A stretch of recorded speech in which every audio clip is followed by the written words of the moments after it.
स्वागत है आपका मेरे चैनल कोई तो है में। यहाँ हर कहानी एक राज है और हर सन्नाटा किसी की आहट छुपाए बैठा है। रोशनी बंद कर लीजिए क्योंकि अब जो सुनेंगे वो सिर्फ कहानी नहीं, आपके साथ कुछ होगा भी।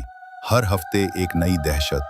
सब्सक्राइब करिए अगर अब भी लग रहा है कि आप अकेले हैं। पहाड़ियों की गोद में बसा था एक छोटा सा गांव, भीमताल। चारों ओर ऊंचे ऊंचे देवदार और चीड़ के पेड़, बीच में एक नीला झील और शांत वातावरण। यहाँ के लोग सीधे सादे, मेहनती और एक दूसरे की मदद करने वाले थे। दिन भर खेतों में काम करते और रात को आग के पास बैठकर कहानियां सुनाते थे। लेकिन उन कहानियों में एक कहानी बार बार दोहराई जाती थी, चंद्रमुखी की हवेली की कहानी। गांव के सबसे बुजुर्ग व्यक्ति दादू शंभू अक्सर आग के पास बैठकर बच्चों को डरावनी कहानियां सुनाते। उनकी आवाज धीमी होती, लेकिन जब हवेली का जिक्र आता तो हर बच्चा चुप हो जाता। उस पहाड़ी की दूसरी तरफ, जहां अब कोई नहीं जाता, वहां एक हवेली है। सालों पहले वहां एक लड़की रहती थी, चंद्रमुखी। कहते हैं वो इतनी सुंदर थी कि फूल भी शर्माए, लेकिन किस्मत ने उसके साथ मजाक किया। चंद्रमुखी गांव की एक सुंदर और होशियार युवती थी। उसकी आंखों में चमक थी और आवाज में मिठास। वो जड़ी बूटियों की जानकारी रखती थी, बीमारों का इलाज करती, बच्चों को पढ़ाती। लेकिन फिर गांव में आई एक विपत्ति। अचानक बीमारियां फैलने लगी, फसलें सूखने लगी और बारिशें रुक गईं। गांव वाले घबरा गए और फिर जैसे किसी ने हवा में जहर घोल दिया हो, लोगों ने चंद्रमुखी को इसका कारण मान लिया। एक ग्रामीण। जब से चंद्रमुखी ने वो जड़ी बूटियां लाई हैं, तब से सब कुछ बिगड़ गया है। ये सब उसी का किया धरा है। लोगों ने न सोचा न समझा। एक रात उसे हवेली में बंद कर दिया गया, जिंदा, और वहीं उसकी मौत हो गई। लेकिन लोगों की कहानी यहीं खत्म नहीं होती। कहते हैं चंद्रमुखी की आत्मा वहीं बस गई। अब वो चुड़ैल बन चुकी है, जो अपनी सच्चाई बताना चाहती है। एक बार गांव में एक अजनबी आया। वो देखने में एक साधारण यात्री लगता था, लेकिन उसकी आंखों में एक अजीब सी चमक थी। उसका नाम अर्जुन था। अर्जुन के बारे में गांव के लोग ज्यादा कुछ नहीं जानते थे, लेकिन वो बहुत ही साहसी और निर्भीक दिखाई देता था। उसने गांव के कुछ लोगों से उस पुरानी हवेली के बारे में सुना और उसमें कुछ ऐसा था जो उसे उस ओर खींच रहा था। वो जानना चाहता था कि आखिर इस हवेली में ऐसा क्या है जिसे सुनकर लोग कांप जाते हैं। एक दिन अर्जुन ने गांव के मुखिया से मुलाकात की और उनसे उस हवेली के बारे में विस्तार से पूछा। मुखिया ने उसे बताया कि कई साल पहले गांव के कुछ लोगों ने उस हवेली में जाने की कोशिश की थी, लेकिन वे वापस नहीं लौटे। गांव में ये बात फैल गई कि हवेली में जाने वाले लोग कभी वापस नहीं आते। इस घटना के बाद किसी ने भी वहां जाने की हिम्मत नहीं की। लेकिन अर्जुन इन कहानियों से डरा नहीं। उसे ये बातें किसी पुराने किस्से की तरह लग रही थी, जिनमें सच्चाई कम और अफवाहें ज्यादा होती हैं। उसने मुखिया से कहा, मैं इस रहस्य का पर्दाफाश करना चाहता हूँ। अगर ये चुड़ैल सच में है तो मैं देखना चाहता हूँ कि वो क्या है, और अगर ये सिर्फ एक अफवाह है तो मैं इस डर को हमेशा के लिए मिटा देना चाहता हूँ। मुखिया ने अर्जुन को समझाने की कोशिश की कि वो अपने फैसले पर पुनर्विचार करे, लेकिन अर्जुन अपने इरादे में दृढ़ था। उसने ठान लिया कि वह हवेली जाएगा और वहां छुपे रहस्य को सुलझाएगा। गांव के लोग उसे रोकने की कोशिश करते रहे, लेकिन अर्जुन अपने निर्णय पर अडिग था। अगली सुबह सूरज की पहली किरण के साथ ही अर्जुन ने हवेली की ओर अपना सफर शुरू किया। गांव के लोग दूर खड़े होकर उसे जाते हुए देख रहे थे। सबकी आंखों में चिंता और भय स्पष्ट दिखाई दे रहा था। हवेली की ओर जाते हुए अर्जुन ने महसूस किया कि जैसे जैसे वह हवेली के करीब जा रहा था, वातावरण में एक अजीब सी घुटन बढ़ती जा रही थी। पेड़ों के पत्ते हवा में सरसराहट कर रहे थे, लेकिन वो कोई सामान्य आवाज नहीं थी। उसमें कुछ अजीब था, जैसे कोई उनसे कुछ कहने की कोशिश कर रहा हो। अर्जुन की आंखों में जिज्ञासा और साहस की एक अनोखी चमक थी। डर को नजरअंदाज करते हुए उसने तय किया कि वह इस रहस्य से पर्दा उठाकर ही रहेगा। दुकानदार, साहब उस तरफ न जाएं, वहां से आज तक जो गया वापस नहीं आया। लेकिन अर्जुन को रोक पाना आसान नहीं था। वो रात के समय टॉर्च लेकर हवेली की ओर चल पड़ा।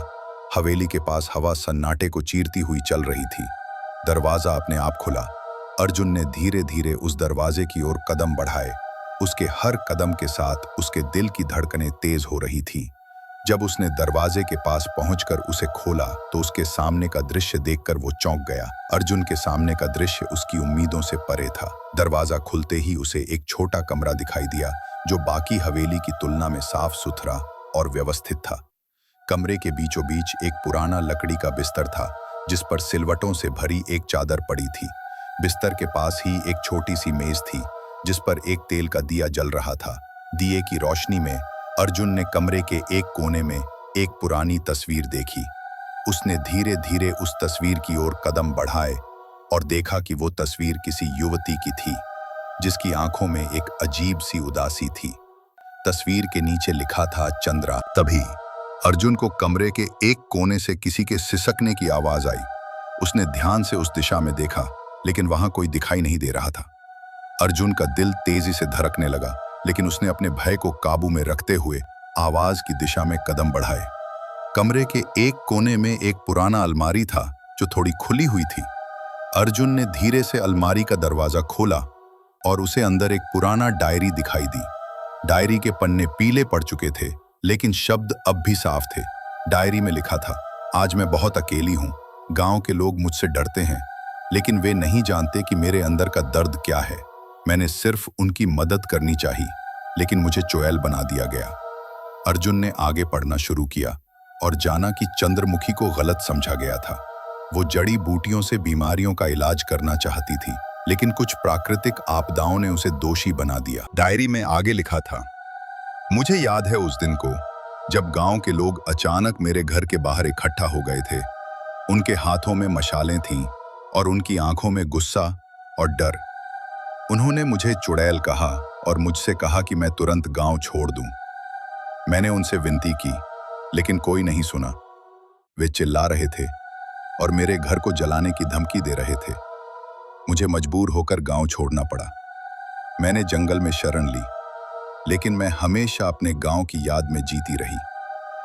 अर्जुन को अब समझ में आने लगा था कि चंद्रा कौन थी और वो हवेली क्यों इतनी रहस्यमयी थी। चंद्रा एक निर्दोष औरत थी जिसे लोगों की अज्ञानता और डर ने चुड़ैल बना दिया था। वो किसी को नुकसान नहीं पहुंचाना चाहती थी लेकिन उसकी तन्हाई और दर्द ने उसे एक ऐसा रास्ता दिखाया जहां से वापस लौटना मुश्किल था। अर्जुन ने डायरी को बंद किया और उसे वापस अलमारी में रख दिया। उसे समझ नहीं आ रहा था कि अब वो क्या करे। उसने सोचा कि चंद्रा की आत्मा शायद अभी भी इस हवेली में भटक रही है और उसे शांति की जरूरत है। अर्जुन ने मन ही मन ठान लिया कि वो इस रहस्य को सुलझा कर रहेगा और चंद्रा की आत्मा को मुक्ति दिलाएगा। अर्जुन ने कमरे से बाहर निकलने का निर्णय लिया लेकिन जैसे ही वो दरवाजे की ओर बढ़ा, कमरे में एक ठंडी हवा का झोंका आया और दरवाजा अपने आप बंद हो गया। अर्जुन ने दरवाजा खोलने की कोशिश की लेकिन वो नहीं खुला। अब कमरे का माहौल और भी डरावना हो गया था। दिए की लौ तेजी से जलने लगी और फिर अचानक बुझ गई। कमरे में घोर अंधकार छा गया। अर्जुन ने अपने आप को शांत रखने की कोशिश की लेकिन उसकी धड़कनें तेज हो गई थीं। उसे महसूस हुआ कि कमरे में कोई और भी है। उसने अपने चारों ओर देखा लेकिन कुछ दिखाई नहीं दिया। तभी अर्जुन को महसूस हुआ कि उसके पीछे कोई खड़ा है। उसने धीरे धीरे मुड़कर देखा और उसकी आंखें फैल गईं। उसके सामने एक धुंधली आकृति खड़ी थी जो धीरे धीरे साफ होती जा रही थी। वो आकृति एक औरत की थी जिसकी आंखें लाल थीं और उसके चेहरे पर गहरा दुख था। अर्जुन समझ गया कि यह चंद्रा की आत्मा है। वह एक शब्द भी नहीं बोल पा रहा था। चंद्रा की आत्मा ने धीरे धीरे अपनी बात शुरू की। मैं चंद्रा हूं जिसे लोगों ने चुड़ैल कहकर इस जंगल में अकेला छोड़ दिया। मैंने कभी किसी का बुरा नहीं चाहा लेकिन मेरी तन्हाई ने मुझे यहाँ बांध दिया है। अर्जुन ने डरते हुए पूछा, तुम्हें यहाँ से मुक्ति कैसे मिल सकती है? चंद्रा की आत्मा ने धीरे से कहा, जब तक मेरी कहानी पूरी दुनिया के सामने नहीं आएगी मुझे शांति नहीं मिलेगी। मैं चाहती हूँ कि लोग जाने कि मैं कौन थी और मुझे क्यों चुड़ैल बना दिया गया। अर्जुन ने यह वादा किया कि वह चंद्रा की कहानी सबको बताएगा और उसके साथ हुए अन्याय को दुनिया के सामने लाएगा। और अगले दिन वह गांव छोड़कर शहर चला गया। कुछ महीनों बाद अर्जुन की किताब प्रकाशित हुई, चंद्रमुखी, एक सच्ची कहानी। किताब ने तहलका मचा दिया। लोग जानने लगे कि किस तरह अंधविश्वास ने एक मासूम को चुड़ैल बना दिया। गांव वाले शर्मिंदा हुए। उन्होंने हवेली के बाहर एक स्मारक बनाया, चंद्रमुखी, ज्ञान और करुणा की प्रतीक। और उस रात हवेली में एक हल्की सी रोशनी दिखी, जैसे कोई आत्मा मुस्कुरा रही हो, शांति में लीन। अर्जुन ने सभी से आग्रह किया कि वे चंद्रा की आत्मा की शांति के लिए प्रार्थना करें और उसकी याद में एक स्मारक बनाएं। गांव के लोग अर्जुन के सुझाव को मान गए और चंद्रा की स्मृति में एक मंदिर का निर्माण किया।